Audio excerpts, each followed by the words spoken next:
La frase del presidente del COEP no necesariamente representativa del criterio, del parecer y opinión de todos los empresarios de Honduras.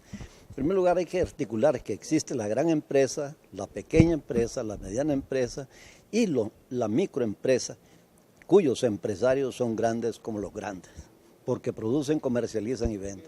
Además, esa frase hay que ver a quién se le aplica, si al gobierno o a la población que se manifiesta en contra de la dictadura. Porque el gobierno es quien más provoca ingobernabilidad en este país, es quien ha establecido un Estado sin derecho, es quien ha establecido las mayores violaciones a los derechos humanos y la persecución y extorsión a muchísimos empresarios. Y tenemos la evidencia concreta, muchos empresarios lo han dicho, lo han expresado. Entonces, esa frase debería ser aplicada principalmente al dictador, al gobierno ilegítimo de origen, ilegítimo por su proceder e ilegítimo también va a ser en su salida, porque tiene cada día más el repudio, el rechazo, la aberración del pueblo, de las mayorías. Esperábamos también de este señor presidente de los empresarios admitir que ellos avalaron un proceso electoral fraudulento e ilegal. Las cúpulas empresariales en general han avalado muchos actos ilegales. Es más, siendo ministro de Economía, una vez un presidente de un grupo empresarial me dijo a mí: Fernando, y no te puedes hacer loco con el cumplimiento de la ley, delante del expresidente Carlos Roberto Reina. Lógicamente mi respuesta fue muy categórica, ¿verdad?, que yo había jurado cumplir y hacer cumplir la ley y no me podía prestar a un acto ilegal, mucho menos ilegítimo.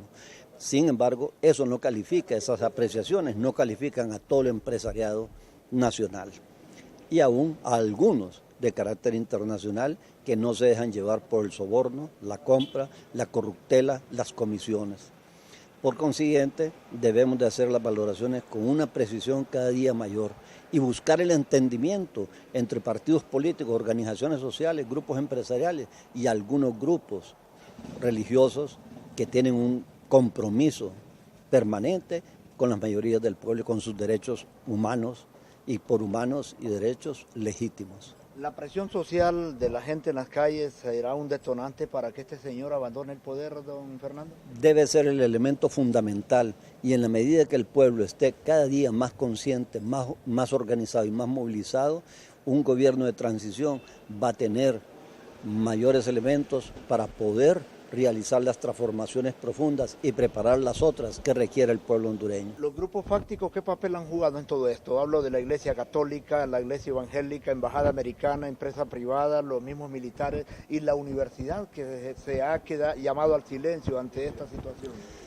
En cuanto a los grupos religiosos, me acuerdo de un libro escrito por un sacerdote que decía "Mi iglesia duerme", así se llamaba el título, pero frente a eso la Iglesia Popular, hay muchos sacerdotes, muchos celebradores de la palabra comprometidos. Y si usted ve las luchas en los territorios, la mayor parte de los líderes y dirigentes que luchan por el medio ambiente, por la vida y por el rechazo a la minería de cielo abierto y el rechazo a las concesiones mineras y a las concesiones de pequeñas centrales hidroeléctricas, vienen casualmente de ese simiente de la formación de los cristianos de base y de los celebradores de la palabra, que es una paraliturgia que nació en Honduras, en Choluteca, en el primero quinquenio de los 60 y se extendió por el mundo.